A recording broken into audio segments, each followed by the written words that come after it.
नमस्कार मित्रांनो, ठरलं तर मग या मालिकेचा जबरदस्त प्रोमो रिलीज झाला आहे।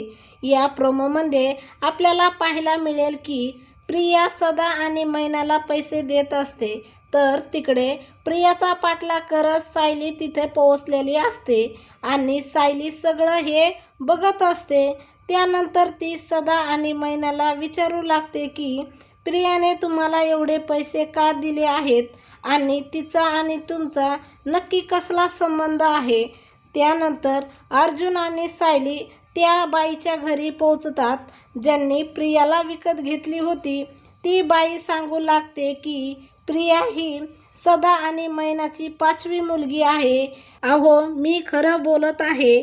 जर तुम्हाला माझ्या बोलण्यावर विश्वास बसेल नसेल तर तुम्ही शाळेत जाऊन बघू शकतात। त्यानंतर सत्य शोधण्यासाठी अर्जुन आणि सायली जुन्या शाळेमध्ये जातात। त्या ठिकाणी जुन्या फायली ओपन करून बघतात आणि तिथे बबली म्हणजेच प्रियाचं सत्य उघडीस येतं। अर्जुन सायलीला प्रियाचं सत्य कळतं। अशाच मालिकेच्या नवनवीन अपडेट पाहण्यासाठी आपल्या चॅनलला लाईक करा, शेअर करा आणि सबस्क्राईब करायला विसरू नका। धन्यवाद।